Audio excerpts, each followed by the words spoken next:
ডিসেম্বরের মধ্যে নির্বাচন হতে হবে। আপনি ডেট যদি না দিতে পারেন আমরা একটু অপেক্ষা করবো, তাহলে আমরা ডেট দিয়ে দেব। আমরা ডেট দিয়ে দেব। সবার আগে বাংলাদেশ বলেন তো একবার, সবার আগে।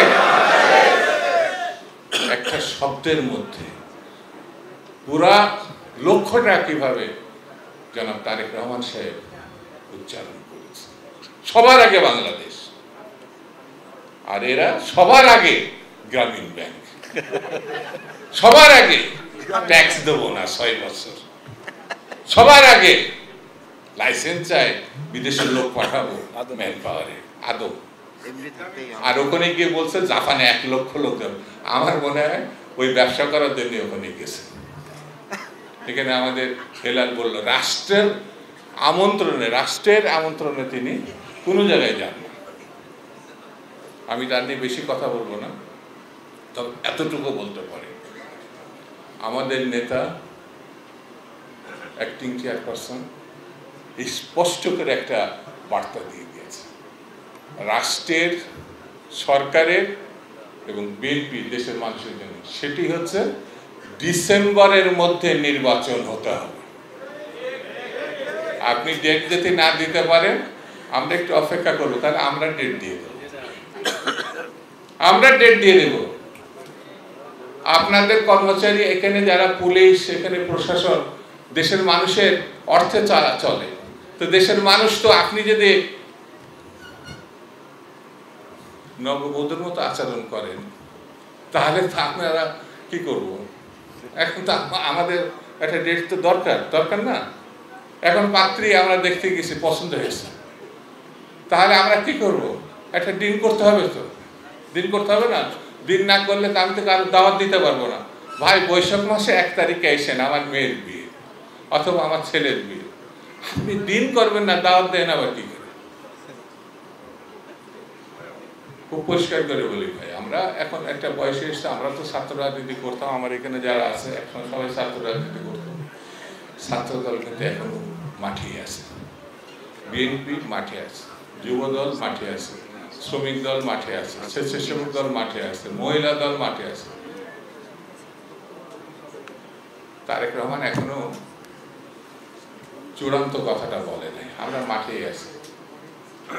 যখন চূড়ান্ত কথাটা বলবে, কালকে কিন্তু ঢাকা শহরে অনেকে বেরোতে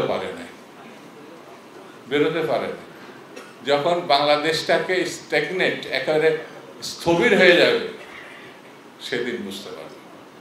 আপনার গোষ্ঠী বলবে যে ট্যাক্স সরাতে পারেন না, তাহলে কি করলেন? আরে ভাই, আমাদের নেতাকর্মী 5,000 নেতাকর্মী তারা শহীদ হয়েছে, কথা সত্য না মিথ্যা? সেটা কিন্তু বলবে না যে বিএনপি তারেক রহমান সাহেবের নেতাকর্মী 5,000 16 বছরে নিখোঁজ অথবা গুম হয়েছে। ইলিয়াস আলীর নাম শুনছেন না? ছাত্র দলের একসময় সেক্রেটারি, এমপি, সাংগঠনিক সম্পাদক, এই কথাটা বলবে না। তো তারা একটা বাহিনী বানাইছে, ডিজিটাল বাহিনী। মানে আপনি যাই বলবেন দেখবেন একেবারে ফেসবুক, সোশ্যাল মিডিয়াতে একেবারে গোষ্ঠী উদ্ধার করে ফেলবে।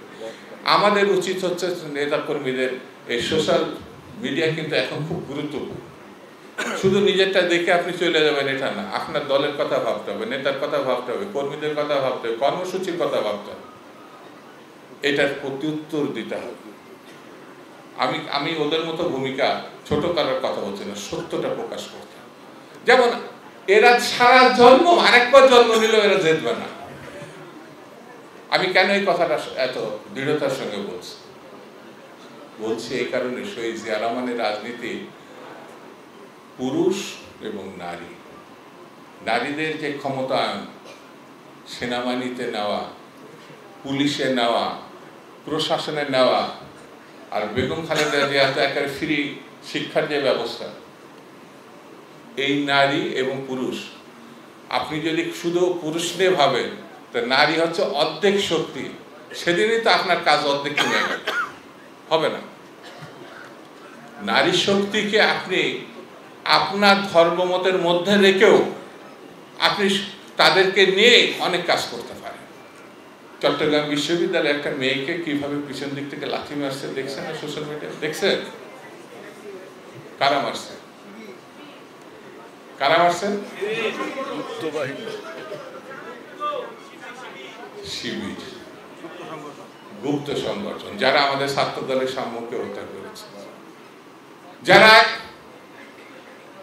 নীতি আদর্শ বিহীন গণতন্ত্রকে ধ্বংস করার জন্য লেগেছে। সেই জন্য ভোটের রাজনীতি আসলে আমার কাছে মনে হয় ওই জামাতের যে প্রার্থী দেখবেন, যারা ইলেকশনে বিরোধিতা করছে, প্রার্থী কিন্তু সব দেওয়া শেষ, 300 প্রার্থী দিয়ে দিয়েছে।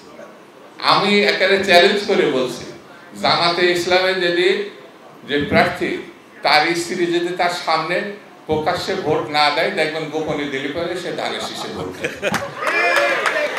আমি এটা নিশ্চিত এই কারণে, তাদের উপরে যে অত্যাচার করা হয় পারিবারিক ভাবে, সেটি বাইরের মানুষ জানলে এটা অমানবিক।